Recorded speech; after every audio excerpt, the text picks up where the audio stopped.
Isaías capítulo 35. Isaías 35 es un verso muy hermoso. El capítulo 35 de Isaías es muy corto, pero es un capítulo muy lindo y vamos a meditar en él esta mañana. 35 del libro de Isaías. ¿Ya lo tiene?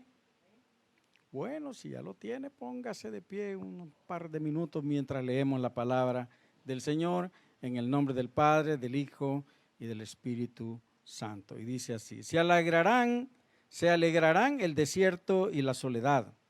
El yermo se gozará y florecerá como la rosa. Florecerá profusamente y también se alegrará y cantará con júbilo. La gloria del Líbano le será dada, la hermosura del Carmelo y de Sarón. Ellos verán la gloria de Jehová, la hermosura del Dios nuestro. Fortalecer las manos cansadas, afirmar las rodillas endebles. Decid a los de corazón apocado, esforzaos, no temáis. He aquí que vuestro Dios viene con retribución, con pago. Dios mismo vendrá y os salvará. Entonces los ojos de los ciegos serán abiertos y los oídos de los sordos se abrirán. Entonces el cojo saltará como un ciervo y cantará la lengua del mudo. Porque aguas serán cavadas en el desierto y torrentes en la soledad. El lugar seco se convertirá en estanque y el sequedal en manadero de aguas. En la morada de chacales, en su guarida, será lugar de cañas y juncos. Y habrá ahí calzada y camino, y será llamado camino de santidad. No pasará inmundo por él, sino que él mismo estará con ellos. El que anduviere en este camino, por torpe que sea, no se extraviará. No habrá ahí león, ni fiera subirá por él, ni ahí se hallará para que caminen los redimidos. Y los redimidos de Jehová volverán y vendrán a Sión con alegría, y gozo perpetuo será sobre sus cabezas, y tendrán gozo y alegría, y huirán la tristeza y el gemido. Dios, gracias por esta palabra bendita que nos alienta, que nos fortalece y que viene para ministrar nuestras vidas, Señor. Síguenos hablando, síguenos tocando, síguenos bendiciendo, síguenos abrazando, Señor. Que esta palabra preciosa corone, Señor, el propósito que tú has dispuesto para nosotros este día, Señor. Gracias por los que estamos en este lugar, gracias por los que están conectados con nosotros en otros lugares, gracias por aquellos que se estarán conectando en el futuro, Señor, y que compartirán con nosotros esta palabra bendita. Que la unción de tu Espíritu llegue de la misma manera sobre cada uno, en el nombre glorioso de Jesús. Amén. Gloria a Dios. Puede sentarse, mi hermano. Gracias por estar de pie. Una de las preocupaciones más grandes desde que yo tengo memoria es el mañana, es el futuro. Y por eso cuando uno está pequeño le dicen, no, tienes que prepararte, tienes que hacer esto, tienes que aprender, porque si no, el día de mañana tú no vas a tener éxito, el día de mañana vas a tener tu hogar, no vas a saber cómo conducirlo, entonces tú tienes que prepararte hoy. Y muchos estamos preocupados y las escuelas surgen por esto, para que los muchachos, los niños, los jóvenes se preparen para el futuro. No es casi como que alguien va a estudiar para ya, que le sirva ya lo que esté estudiando. Casi siempre estamos pensando, al terminar esta carrera, yo voy a tener algo mejor de lo que ahora tengo. El futuro es algo de mucha preocupación para todos, Y quizás si nosotros pudiéramos pensar, ¿cómo será mi futuro?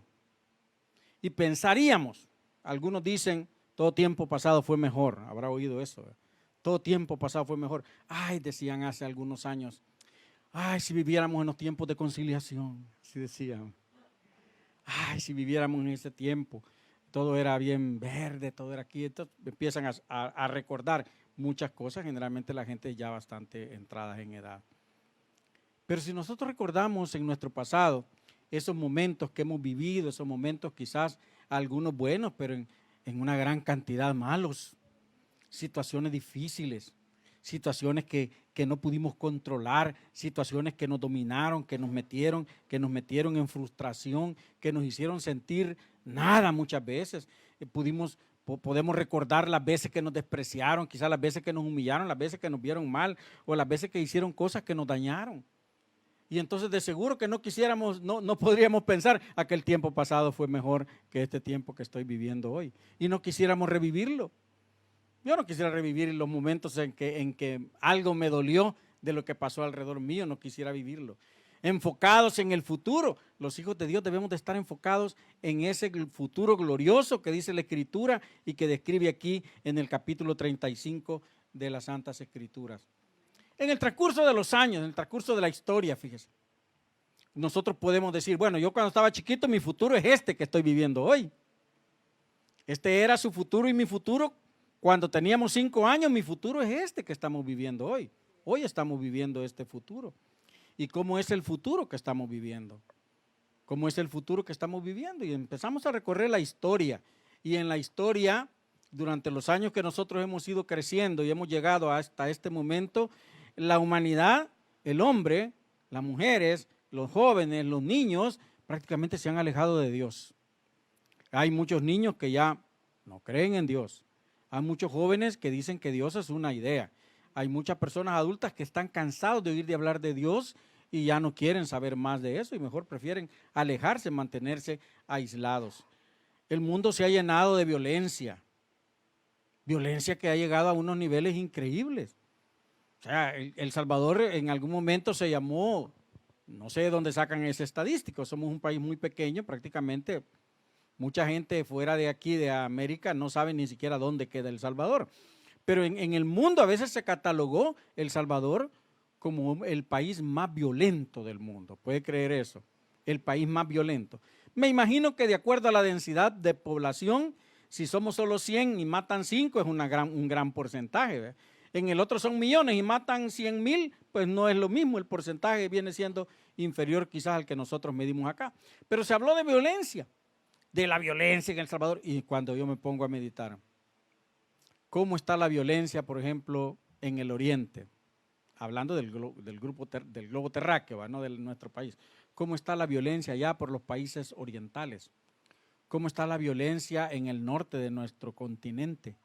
¿Cómo está la violencia en el sur de nuestro continente? ¿Cómo se mueve la violencia allá en África?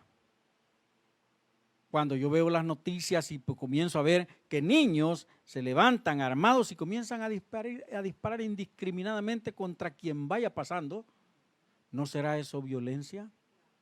¿No podríamos llamar a esos países donde sucede eso? Que el esposo mata a la esposa, mata a los hijos, que la señora mata a los niños y después se suicida a ella, que se paran en las terrazas de los edificios y disparan contra los desfiles, donde alguna persona con una ideología religiosa encierra a la gente que se congrega con ellos y le prende fuego a los edificios. ¿No será eso de verdad una violencia? El mundo está lleno de violencia. Y violencia que está llegando a niveles donde ya prácticamente se vuelve intolerable. Hijos que son rebeldes, verdaderamente rebeldes. Yo siempre pienso cuando veo hijos rebeldes, digo, ¿y si nosotros, Adita y yo, hubiéramos sido así de rebeldes cuando éramos pequeños? Una pequeña rebeldía yo siempre recuerdo y sufrió mi hermana una tremenda reprensión. Ahora los hijos le gritan a los padres, matan a sus padres, mandan a la cárcel a sus padres porque los reprenden, porque los regañan, porque los castigan, que hoy los castigos no son como los de antes, ya no se usan esos medios correctivos que se usaban antes porque legalmente ya incluso aquí en nuestro país se está llegando a que ya no es propio. Entonces, antes el maestro podía corregir, hoy ya no puede. Y me gusta una expresión, aunque se oye bastante fuerte, de uno de los líderes religiosos de este país que dice: tata que gobierna bien su casa no tiene mareros. Lo dice de esa manera. Parece hasta vulgar la forma como lo dice, pero es la verdad. Padres que gobiernan bien su casa, no hay hijos que sean malos hijos, no hay hijos que se hagan delincuentes, no tienen por qué ir a buscar la delincuencia si están siendo bien educados en su casa. Pero la violencia, estos niveles de desobediencia, estos niveles de, vamos a decir, que ya que ya no se busca la presencia de Dios, sino que se busca otro tipo de ideología, ha llegado a un punto en que ya nos tiene sumergidos a la humanidad entera en problemas, en problemas. La salud, no digamos, la salud, estamos nosotros metidos en un problema de salud, ya no a nivel de El Salvador, a nivel mundial. Aquí en el país se decía, la OMS declaró a El Salvador libre de una enfermedad que se llamaba la viruela. En el mundo entero dijeron en un momento se acabó la viruela. Ahora surge que la viruela regresa con el disfraz de mono. Se disfraza de mono y vuelve a atacar. La viruela vuelve a atacar. Y es igual, y usted ve los cuerpos de esas personas, horrible, horrible. Yo nunca he visto una persona así, físicamente, le digo, jamás me he enfrentado a una persona que tenga esta enfermedad. Veo la foto y no lo puedo creer, no lo puedo creer. Me dio la que se llamaba varicela chiquito, pero eran puntitos negritos, muy lleno el cuerpo, pero puntos pequeños. Pero esa viruela que está pegando hoy, después de ese par de años que nos tuvieron encerrados por el coronavirus, es algo impresionante. Y ya las enfermedades, ya se empieza a pensar incluso, se vuelve muy fuerte la teoría de la conspiración, que son enfermedades creadas para que alguien se enriquezca con los medicamentos, para que alguien se enriquezca de una o de otra forma. Y que las guerras incluso también son creadas, y eso viene de muchos años, donde este necesita vender armas y le tiene que vender armas a aquel, y del otro le vende armas al otro, y todos en paz, tranquilos, los que están nada más desde el balcón viendo la pelea de los que están abajo. Lo cierto es que la violencia y el futuro para esas naciones, para esa gente, yo me pregunto, ¿cuál será la visión de futuro de esos niños en esos países que están en guerra? ¿Cuál será la visión de futuro de esos niños que ven a sus familias desquebrajarse? ¿Cuál será la visión de futuro de esos niños que no tienen las condiciones para alimentarse, ni siquiera para ir a la escuela, ni siquiera para vestirse? ¿Cuál será la visión de futuro de esta gente que está sumergida en esos niveles de decadencia o de violencia o de enfermedad o de lo que sea que nos esté afectando? Lo cierto es que todas estas cosas nos afectan personalmente. Y aunque nosotros no estamos sumergidos, vamos a decir, en una guerra como esa, pasamos una guerra que nos dejó totalmente heridos y terminados. Como país nos dejó prácticamente exterminados. Y muchas veces cuando dice, estamos surgiendo, cae una enfermedad. Y entonces otra vez la economía se viene para abajo. Es impresionante. El mundo verdaderamente quizás no puede ver un futuro muy prometedor. Me conmovió y me admiró mucho, admiré mucho a esa gente que el día de septiembre, creo que fue el 19 de septiembre, que México celebra, fíjese qué cosa, el terremoto que hubo hace no sé cuántos años, y todos los años hacen un simulacro de terremoto, suenan las alarmas, la gente sale, se pone en los sitios seguros y ahí están, y todos lo hacen, todos los años hacen eso. Suena la alarma y la gente está, ahora vamos a salir, la alarma sonó, vamos a ir al patio, y si todos tranquilamente, y salen todos tranquilos, y los presentadores dicen, esto es lo que hay que hacer, ya ve, pueblo, sí, y regresan a sus trabajos. 15 minutos después, vuelve a sonar la alarma, están sonando nuevamente las alarmas. Oye, de verdad, salgamos tranquilamente para los lugares, y todos salen porque por varios años, el mismo día, pasa un terremoto en México. El mismo día están celebrando y la celebración se completa con otro terremoto la misma fecha. Y México está ya, si no es que revientan los ductos de gas, si no es que hay un terremoto, si no es que hay las inundaciones, si no es que la violencia empieza a matar gente que se sube en el taxi y no regresa a su casa, si no es que sale y lo dejan tirado en la calle muerto porque lo asaltaron. Es una violencia increíble. Si yo pienso en violencia y en el futuro que puede estar en la mente de esta juventud, de esta niñez, de estas personas que viven en esos países, digo yo, ¿cómo será la visión de futuro para ellos? Ahora, como hijos de Dios y rodeados de un ambiente que no es tan diferente al que rodea al mundo entero, estamos sumergidos en el mundo. Si bien la violencia en nuestro país, en nuestras ciudades, es distinta quizás a otros niveles de violencia en otros lados, pero hay violencia. Hay desobediencia, hay hogares que se destruyen, hay familias que se terminan, hay hijos que se descarrían, hay niveles de pobreza increíbles. Usted puede ver a la gente diciendo y llorando, el río me llevó todo, dice, me llevó todo, pero ¿yo para dónde agarro? Señora, pero si vuelve a llover, se le va a decir, sí, pero ¿qué hago con mis cositas? Si está cuidando una banqueta vieja, sucia, una ropa ya podrida por el lodo, y mi casita, ¿qué va a pasar? Y son pedazos de láminas podridas. Una pobreza increíble. Por eso decía el hermano Dante, ¿verdad? Somos millonarios, hombre. Eso a mí me hizo meditar increíblemente, porque verdaderamente somos millonarios. Sin embargo, no nos damos cuenta y la mayoría de nosotros visualizamos nuestro futuro por lo que está delante de mí. Ahí lo bueno, eso es un buen futuro, eso es un futuro agradable, que todo lo que me rodea sea maravilloso, pero no me doy cuenta que todo lo que tengo es una bendición de Dios. Si es mucho, si es poco. Hoy en el Centro de Estudios Ministeriales decíamos, si nosotros aprendemos a ser agradecidos con Dios por lo que tenemos, no nos falta nada. No nos falta nada. Es que el que no le falta nada no es aquel que tiene demasiado, es aquel que lo que tiene lo agradece y lo disfruta.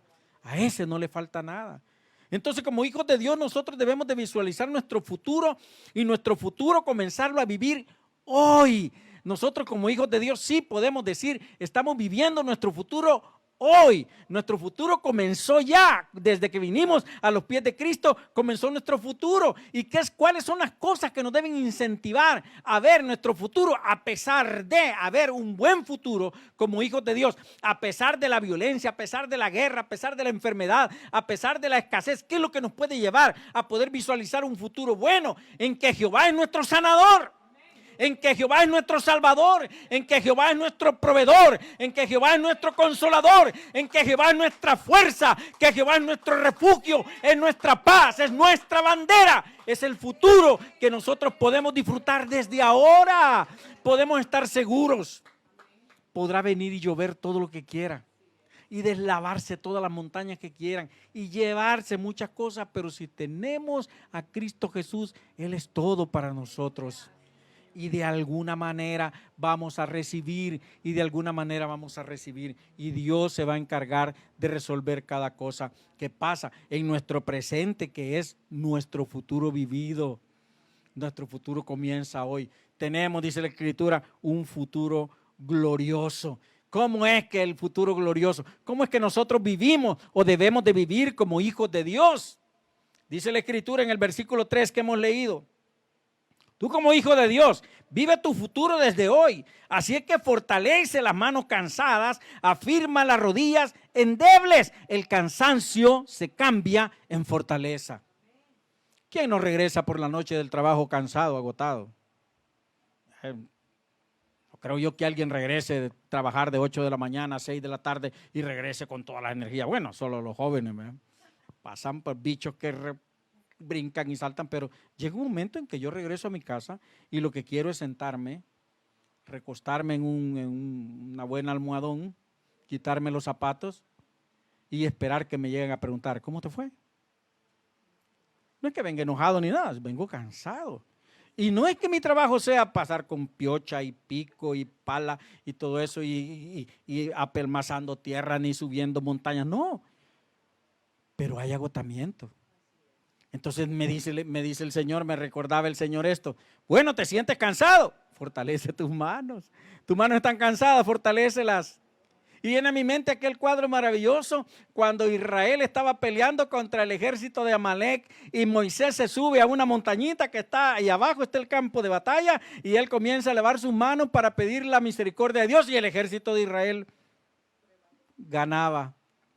Pero cuando las manos de aquel anciano, porque Moisés tenía muchos años encima, cuando las manos de aquel hombre, mantenga las manos suyas levantadas durante 5 minutos, no lo haga hoy. Pero yo mantengo las manos levantadas y entonces cuando a veces en la iglesia, no es cierto que en la iglesia, levante las manos y levanta uno las manos, las levanta bien con todo, 2 minutos después va aquí, 3 minutos después va aquí, ya después está así y después las apoya en la cintura porque ya no le aguanta las manos.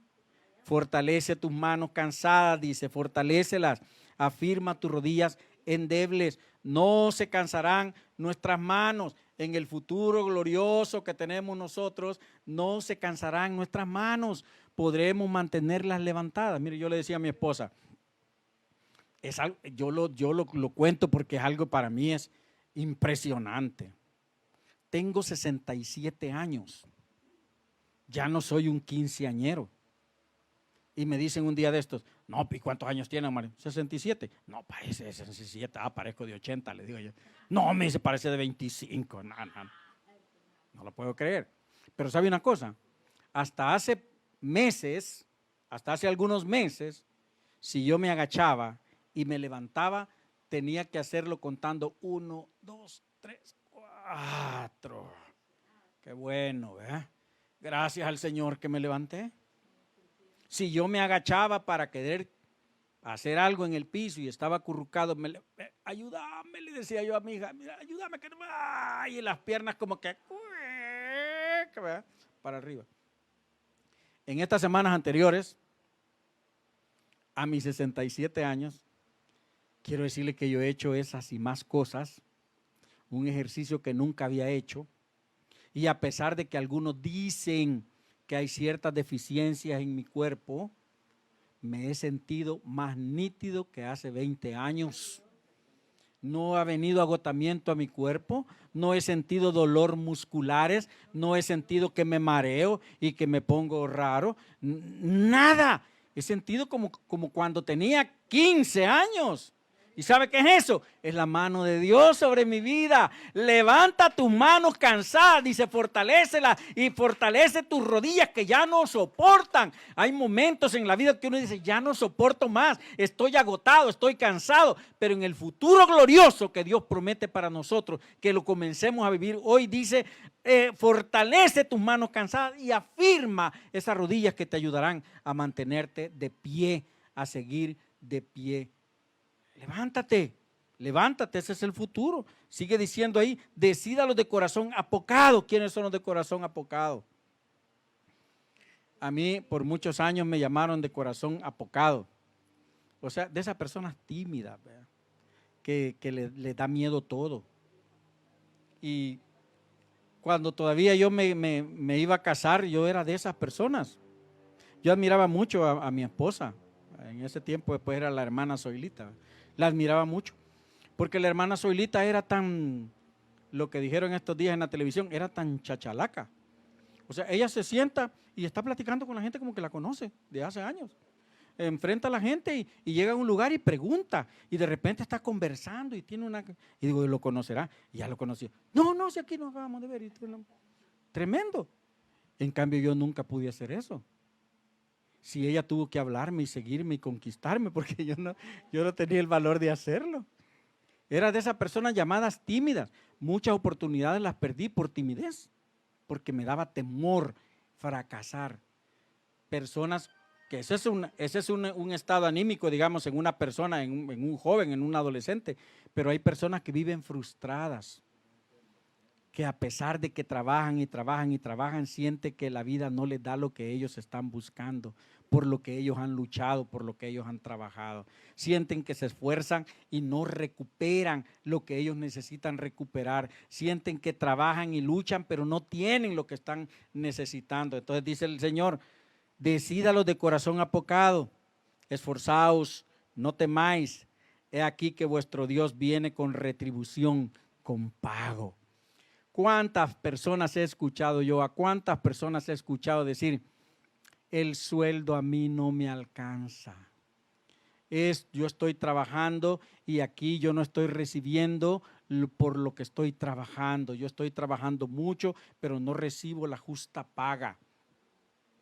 Y entra la frustración. Y por eso es que se levantan muchos movimientos en la sociedad civil, muchos movimientos que generan conflictos y que generan otros problemas que ya no solo son el hecho del descontento, de la frustración, sino otros problemas que generan también violencia, porque hay frustración. Pero dice el Señor, vuestro Dios viene con retribución, con pago. Dios mismo vendrá y os salvará. Le decía a un testigo de Jehová un día, pero ¿cómo que Jesús no es Dios? No. ¿Quién es el que iba a venir a salvar a la humanidad? Solo Dios. Solo Dios. ¿Está hablando del Mesías este pasaje? Sí, hable del Mesías. Ok, léalo.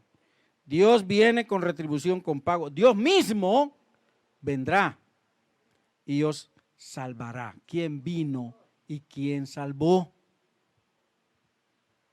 Jesús. cámbiese de iglesia. Jesús viene para pagar.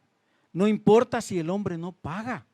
No importa si la persona a quien tú has bendecido no te lo agradece. No importa si aquella persona por la que tanto has luchado y te has esforzado no te abraza y te dice gracias. Dios mismo vendrá, dice la Escritura, y os salvará. Y viene con retribución y pago. Ahora, ¿el pago de Jesús, de Dios, es malo? Dios no paga como paga el hombre, fíjense. Y Jesús ponía la parábola. Manda a llamar a las 5 de la mañana. Manda a llamar a las 9 de la mañana, manda a llamar a las 12 del mediodía, manda a llamar a las 3 de la tarde, manda a llamar a las 5 de la tarde, el día se terminaba a las 6.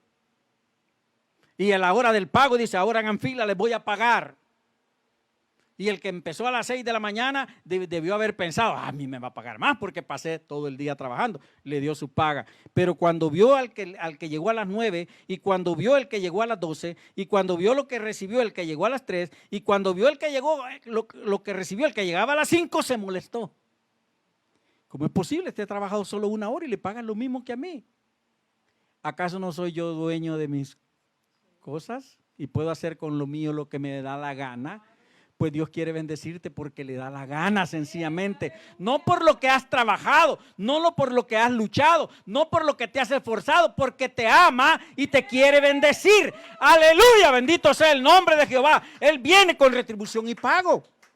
Así que no dejemos de contar y de frustrarnos por lo que podemos tener y no podemos tener, por lo que otro tiene y yo no tengo. Agradezcamos a Dios por lo que tenemos, agradezcamos a Dios por lo que nos da. Y seamos bendecidos porque Él viene con justa paga, con justa paga. Bendito sea el nombre del Señor. Si nos hemos sentido cansados, tambalear o deprimidos, he aquí viene con retribución, con pago el Señor. ¿Quién es el que paga mejor? Solo Dios paga mejor. La enfermedad se cambia en sanidad. Las enfermedades, dijimos, han lanzado un ataque feroz contra la humanidad y por 2 años tuvieron doblegados a los gobiernos, a las naciones. Hasta el gobierno más poderoso tuvo que cerrar los negocios, cerrar su economía, cerrar las calles y encerrarse en sus palacios y en sus habitaciones. El rico y el pobre tuvieron que hacer lo mismo. ¿Usted es pobre? No, entonces salga a trabajar. Tenía que estar encerrado. ¿Usted es rico? Tiene que quedarse encerrado. Nadie podía salir. Los aeropuertos se cerraron, ni para entrar ni para salir. La enfermedad tuvo doblegada a la humanidad. Lo que dijo Bill Gates, ¿verdad? No, si es que el fin del mundo no va a venir por una guerra, ni por una bomba atómica, va a venir por una bacteria, dijo él. Por una bacteria. Y por eso muchos dicen, entonces Bill Gates fue el que tiró esta bacteria a la humanidad. No, que esos hombres ven en su mundo cibernético, ellos saben que un virus, al igual que entra al cuerpo y me puede matar, un virus entra a un sistema y se acaba los gobiernos del mundo. Se acaba los gobiernos del mundo. Un virus en una computadora, se acaba los gobiernos del mundo, los echa abajo. Y esto nos tuvo doblegados, la enfermedad nos tuvo doblegados. Pero vea qué dice la Escritura para usted y para mí como hijos de Dios. Entonces, y menciona las enfermedades más comunes en aquel tiempo, los ojos de los ciegos serán abiertos y los oídos de los sordos se abrirán. Entonces el cojo saltará como un ciervo y cantará la lengua del mudo, porque aguas serán cavadas en el desierto y torrentes en la soledad. Ojos, oídos, piernas, lenguas son las enfermedades que más sonaban en aquel tiempo. Cuando Jesús pasaba, eran los sordos los que se le acercaban, eran los ciegos los que lo buscaban, eran los paralíticos los que le llevaban. Son las enfermedades que estaban en aquel tiempo. Los mudos ahí salían hablando, otros salían corriendo, otros salían escuchando y otros salían viendo. Eso era lo normal en aquel tiempo de las enfermedades. Por su llaga, dice la Escritura, fuimos nosotros curados. Yo cada vez que pienso en esto me conmuevo porque digo, ¿por qué Jesús tenía que permitir que su espalda sufriera tanto como sufrió? Es que no necesito verlo gráficamente, solo de imaginármelo y saber los instrumentos que utilizaban para castigar en aquel tiempo, ¿cómo pudieron haber dañado el cuerpo de Jesús? Y eso él ya lo sabía, que iba a sufrir de esa manera. Él vio anticipadamente mientras estaba en el Getsemaní, pasó la película de su futuro glorioso. Y sin embargo, él decidió caminar ese futuro, vivir ese futuro, para que tu futuro y el mío fueran diferentes. Entonces dice la Escritura, por su llaga fuimos nosotros curados. ¿A qué enfermedad? A las enfermedades de aquel tiempo y las enfermedades de este tiempo. ¿Cuáles son las enfermedades de este tiempo? La viruela del mono, el COVID, la insuficiencia renal. ¿Ha oído hablar de esa enfermedad? La insuficiencia renal, la arritmia, ¿cómo le llaman a eso? El cáncer, que se no ha dejado de estar durante mucho tiempo, la presión arterial, ya sea que la tenga alta o que la tenga baja. Y algunos dicen que la presión baja es peor que la presión alta, porque la alta se la pueden bajar, pero la baja está bien difícil que se la suban, lo mata casi de inmediato. ¿Cuántas enfermedades están azotando al mundo hoy? ¿Y sabe cuál es el fenómeno? El que tiene problemas con la presión arterial, tiene problemas con el hígado, tiene problemas con la vesícula, tiene problemas con el azúcar en la sangre, tiene problemas con los riñones. Se le agudizan todos los problemas. Y entonces muchas personas somos un hospital caminando, somos un cuerpo lleno de enfermedades, un abanico de enfermedades. Y de hecho usted va a escuchar a muchas personas en los hospitales o en los centros comerciales o en los lugares, en los restaurantes, que hablan de medicinas y conocen tantos nombres de medicinas que yo no puedo recordar. Dice, no, es que yo estoy tomando esto, y solo recuerdo cuando viajábamos con mi hermano y me decía, espérame, voy a tomarme mi medicina. Extendía su manita así y dejaba caer como 10 pastillas. Y entonces, y se las echaba todas. Yo me pregunto, ¿cómo puede tragar eso? Un traguito de agua, porque no podía tomar demasiada agua. Y entonces digo yo, qué tremendo. Cada pastilla tenía una función que cumplir en un cuerpo enfermo. ¿Cuántas enfermedades hoy están diciendo los médicos? No hay solución, no hay, prepárese, le dijeron a una señora hace poco, prepárese porque usted ya está al punto de que sea dializada y la única forma de que usted no pase esto es que alguien le done un riñón. Mire, prepárese porque usted tiene una enfermedad del corazón que yo ya no me recuerdo ni cómo se llama. Aquí en el país no hay forma de hacerlo, no hay ni siquiera forma de que nosotros podamos estarle monitoreando. Así que vamos a buscar la ayuda internacional y consiguieron ayuda con otras instituciones, laboratorios en América Latina. Incluso llamaron a Alemania, laboratorios que se han encargado a nivel mundial de ayudar a los pacientes porque en el país es caso único de esa enfermedad que hay. Así que está en contacto con un laboratorio de Colombia, allá le están haciendo los análisis, se los mandan, le hablan por teléfono, la monitorean, pero es una enfermedad que le dicen, esta enfermedad yo no entiendo, le dijo el médico, cómo usted no se ha muerto. Y esa persona tiene que seguir trabajando y esa persona tiene que seguir atendiendo a sus hijos, tiene que seguir haciendo todas las cosas normales que hace una persona viva. Y el mundo está sumergido en esta enfermedad y los hospitales rebalsan de personas enfermas. Y usted llega al Seguro Social y son pasillos llenos de bolsas para dializar a la gente. Y ya no le cabe la gente, entonces la mandan a que se dialice a su casa porque ya no hay espacio para ellos. Vienen y dicen allá en Estados Unidos, a mí me hacían la hemodiálisis. Olvídese, aquí no hay máquina suficiente para hacerle eso. Prepare un cuarto en su casa y le vamos a dar sus bolsitas cada semana. La enfermedad está golpeando tanto a la humanidad, sin embargo, dice la Escritura, para nosotros, dice, los ojos de los ciegos, las enfermedades, los oídos, el cojo, el mudo, todos serán sanados. ¿Por qué? Porque por su llaga fuimos nosotros curados. El futuro que vivimos hoy para los hijos de Dios no depende de lo que diga el médico. Nos decía una persona hoy que estaba aquí y tuvo que irse por una emergencia. Decía, tengo una hermana en el hospital MQ para que ore por ella en sus oraciones. Rosa se llama la señora. El médico la ha desahuciado, tiene cáncer y dijo que ya no hay esperanza para esa persona. Pero yo estoy confiando, me dijo, en que mis oraciones y las de ustedes van a hacer el milagro. A mí Dios me ha hecho sentir que ella va a sanar, me dijo. Y la mujer va al seguro aprovechando que visita a su hermana, a repartir tratados porque dice, yo sé que Dios va a hacer el milagro en mi hermana. ¿Y cuántas personas Dios ha sanado de cáncer? ¿A cuántas personas Dios ha sanado de insuficiencia renal? ¿A cuántas personas Dios ha sanado del corazón? ¿Cuántas enfermedades Dios ha sanado? ¿Y cuál será la enfermedad que se va a resistir cuando la mano de Dios se mueva con poder? ¿Cuándo se pudo resistir? ¿Cuánto se pudo resistir la lepra, que era el cáncer de aquel tiempo?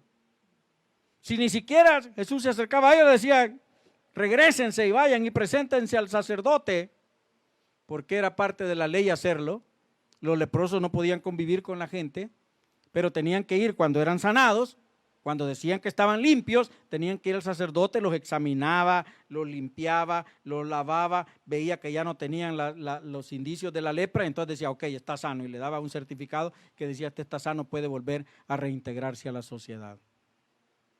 Pues Dios nos extiende ese certificado y lo extendió con la sangre de Jesucristo, lo firma y lo sella con la sangre de Jesucristo. Así es que cuando hay enfermedad, cuando la enfermedad viene, Dios se encarga de limpiarla. Mire, aquí en mi casa dijeron que había entrado el coronavirus. Y fue mi hijo muy sorprendido. Yo tenía en ese momento, tenía una infección bronquial y él estaba menos mal que yo, lo veía menos grave que yo. Sin embargo dijo, yo me voy a hacer el examen, es que no es normal lo que yo estoy sintiendo. Se fue en la tarde positivo. Papás, positivo. Bueno, ahorita vamos a hacernos nosotros la prueba para estar seguros si los tres tenemos que estar de punta a punta o podemos abrazarnos. Negativos. Y yo con una bronquitis horrible que no podía ni hablar ni dejar de toser. Y sin embargo el examen dijo negativo. Vivimos en la misma casa y le voy a decir sinceramente, no lo tuvimos a él encerrado como que era preso. De vez en cuando yo me le acercaba y lo abrazaba y decía, no, papá, ¿por qué? A la semana el muchacho ya no tenía nada. O sea, él padeció en silencio los dolores y todas las crisis que pasaban en eso, pero se restableció rápidamente. ¿Cuánta gente murió de esa enfermedad? ¿A cuánta gente se llevó esa enfermedad? ¿Cuántas personas estuvieron en el hospital con sus tubos siéndole aplicado el oxígeno porque no podían respirar? ¿Cuánta gente estuvo ahí en coma por semanas y se lo llevó la enfermedad? Pero los hijos de Dios tenemos un certificado de salud que se llama Cristo Jesús. Y por su llaga es que nuestro futuro no es. Por eso me encanta cuando dice el siervo aquel, vea, en el cielo no hay hospital. Y lo canta y la gente lo baila y lo celebra sin saber qué es lo que está bailando, sin meditar en lo que está cantando. Pero en el cielo no hay hospital. En el futuro nuestro no hay hospital.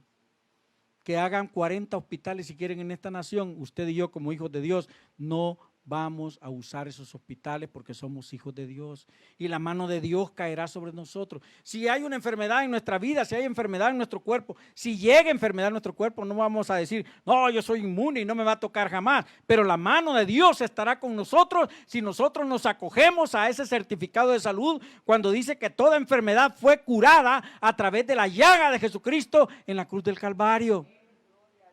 ¿Cuál es el futuro de los hijos de Dios?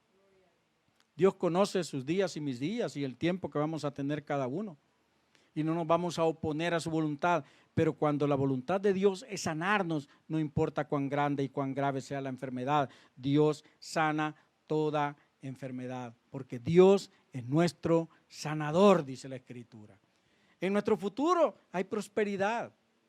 Hablamos hace unos minutos de esa tragedia que vive mucha gente, que no tiene ni para comer, ni para vestirse, ni para estudiar, ni nada, ¿no? Pero en nuestro futuro, dice el versículo 9, el versículo 7, perdón, no hay, dice, el lugar seco se convertirá en estanque y el sequedal en manadero de agua, en la morada de chacales, en su guarida, será lugar de cañas y juncos. El lugar seco, pues nadie lo quiere. Nadie puede sembrar en un lugar seco. Nadie puede tener una buena cosecha en un lugar seco. El sequedal es un lugar extremadamente seco. No solamente seco, sino extremadamente seco. No fluye el agua por nada. Pues dice que estos lugares se van a convertir en estanques y en manaderos de agua. Estanques donde el agua está ahí guardada, unos pocitos, unas pilas, y manaderos de agua son las fuentes que brotan de la piedra, de la tierra, de agua. Dice que aunque nuestro presente que nosotros estemos viviendo parezca seco, parezca que no tiene nada que la pueda hacer fructificar, dice, Dios la va a convertir en algo próspero, en algo fructífero. Eso quiere decir que si a mí me parece que lo que tengo no es suficiente, Dios se va a encargar. Yo le he contado varias veces, no lo recomiendo como una tesis, no es una fórmula, no es una fórmula, es lo que el trato mío con Dios. Y yo dejé de hacer presupuestos, y ahí van a estar en contra mía todos los economistas. Dejé de hacer presupuesto, porque cuando hago el presupuesto, no alcanza. No alcanza. Es que si empiezo a sumar lo que yo recibo y lo que tengo que pagar, no alcanza. No alcanza sencillamente. Entonces un día yo le dije al Señor, Señor, yo no sé, voy a orar como niño, voy a empezar a vivir como niño. Y no voy a contar lo que me dan, porque el niño a usted le da 25 centavos y él es millonario con 25 centavos en la mano. Él es millonario. Entonces yo le dije, Señor, voy a recibir agradecido lo que tú me das. Y no voy a dejar de hacer lo que me enseñaste a hacer, ¿ve? Porque hay una parte que está reservada. Entonces con lo que me queda a mí, con lo que me sigue bendiciendo a mí, yo voy a ser como niño. Y eso, gracias, porque yo sé que tú lo vas a sobreabundar. Y sabe, hasta este día no he dejado de comer, no me he dejado de vestir, no he dejado de ir a conocer algunos lugares del país, no he dejado de ir a comer a ciertos lugares, no he dejado de pedir de vez en cuando un par de pupusas, no he dejado de disfrutar la vida. ¿Por qué? Porque mi proveedor se llama Jehová de los ejércitos.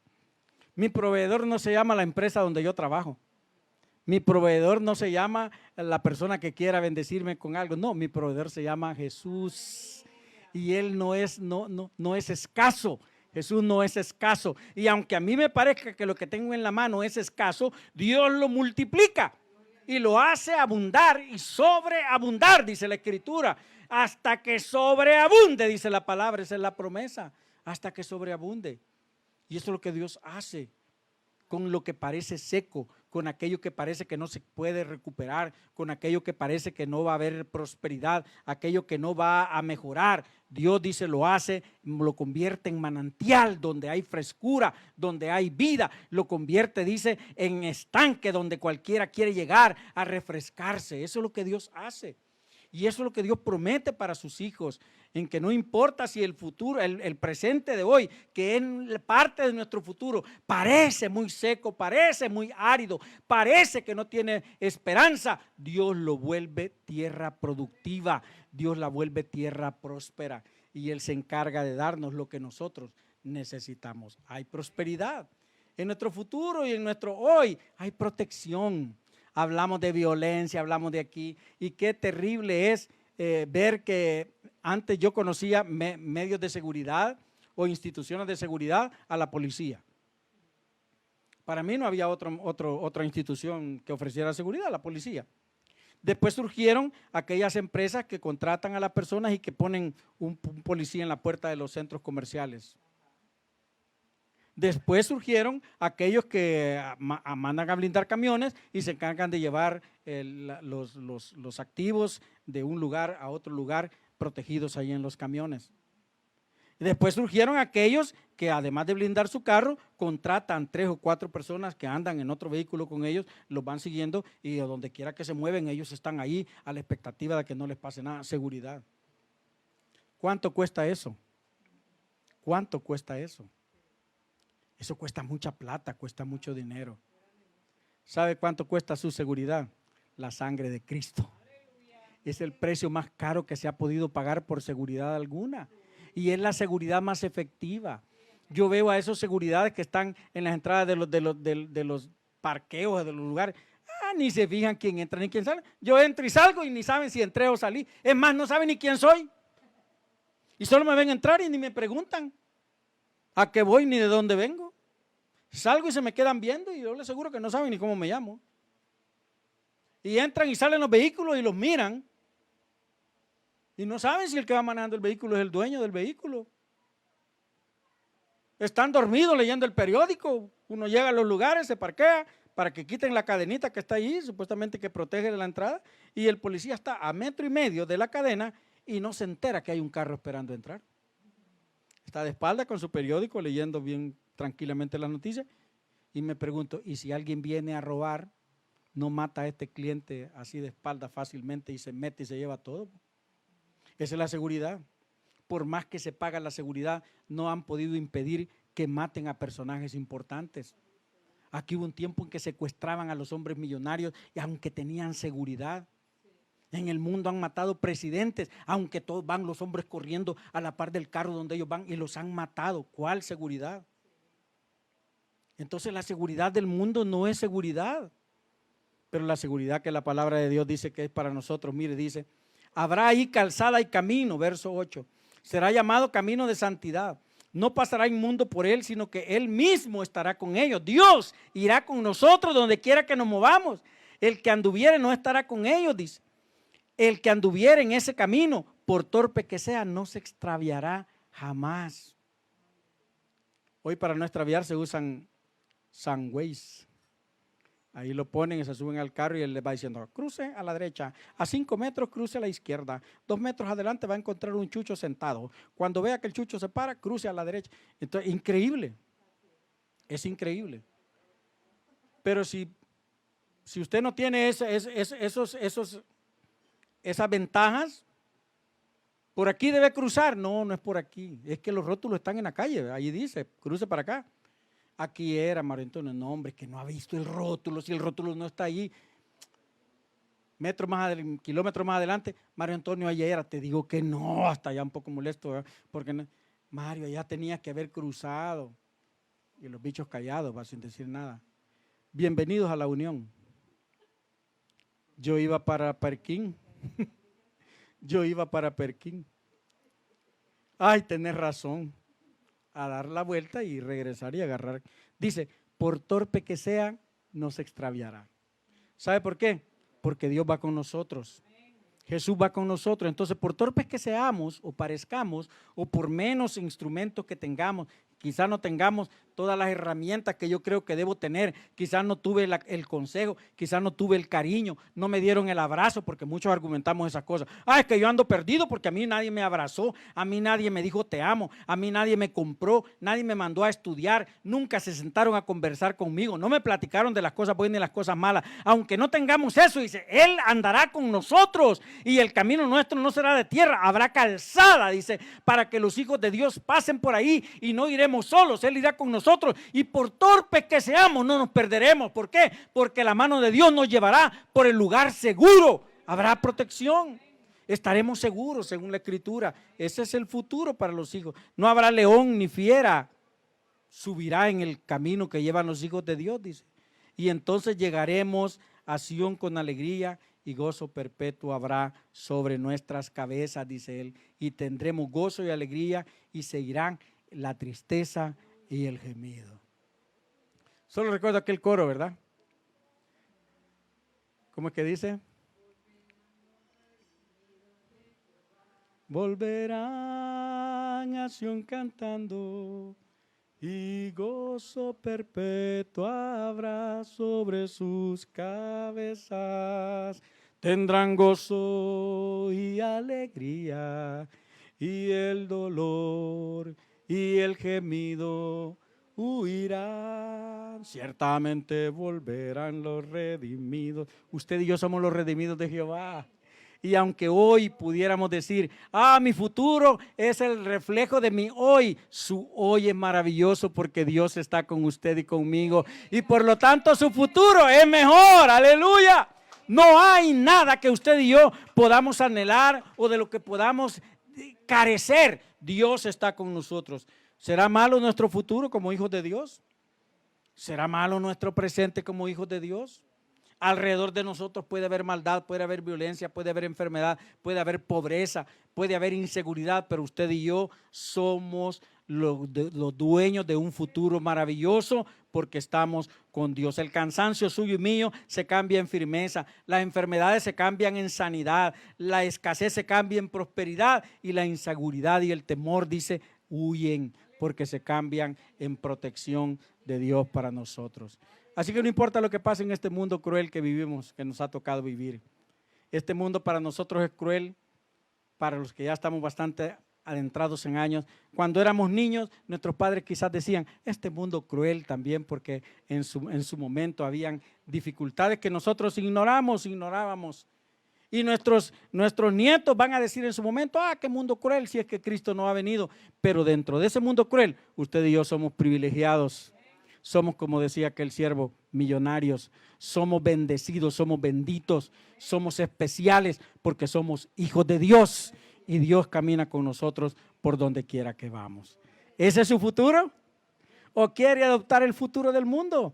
Que se lamenta y que vive frustrado y que vive manifestando violencia y destilando maldiciones. Nuestro futuro es agradable, es próspero, es bendito si estamos en las manos del Señor. Así que cualquier enfermedad, cualquier dificultad económica, cualquier problema sentimental, familiar, ideológico, Dios tiene el control. Y si estamos caminando de la mano de Él, por ignorantes que seamos, por sencillos que queramos parecer, porque el médico dijo que es imposible, Dios tiene la posibilidad y Dios tiene el poder para hacer realidad tus sueños y mis sueños. ¿Habrá algo imposible para mí?, dijo el Señor. No hay nada imposible para Él. Así que Dios no es médico terrenal, Dios es médico celestial. Él te creó y conoce la dificultad que hay en tu organismo y Él pondrá su mano bendita hoy mismo y obrará un milagro en cada uno de nosotros. ¿Le parece si oramos? Gracias, Jesús. Tu mano bendita está sobre nosotros y nuestro futuro es glorioso, Señor. No importa si este tiempo que estamos viviendo es difícil, Señor. Si la situación económica se vuelve más difícil cada día. Si el problema de salud en el mundo se vuelve más difícil cada día. Si los problemas, Señor Jesús, en los hogares se vuelven más difíciles cada día, Señor. Si los problemas, Señor Jesús, en las empresas se vuelven más difíciles. Tú, Señor Jesús, estás en control de todo y yo solo voy a actuar como niño. Creeré que tú estás conmigo y me vas a dar bendición abundante, Señor. Sobreabundante, que caminaré seguro, Señor, y aunque alrededor mío se grite violencia, tú me gritas prosperidad, seguridad, abundancia, paz, salud. Gracias, Señor, por ser mi Dios maravilloso, por ser ese Dios precioso, Señor, que me ha dado sanidad. Gracias por ser ese Dios maravilloso que me da, Señor Jesús, provisión, que me da consuelo, que me da fuerza, que me da refugio, que me da paz, que me da sanidad. Tú eres ese Dios maravilloso que está conmigo hoy, mañana y siempre. En el nombre glorioso de Jesús, te agradecemos por todo lo bueno que eres, por todos los milagros que haces. Esos cuerpos enfermos ahora, Señor, reciben un toque de tu mano santa. Ese dictamen médico es cambiado por el dictamen tuyo, Señor. Ese medicamento es cambiado por la presencia de tu Espíritu Santo y ese cuerpo enfermo es cambiado por un cuerpo sano, Señor. En el nombre bendito de Jesús, te adoramos y te glorificamos. Alabado seas. Amén. Amén. Gloria a Dios.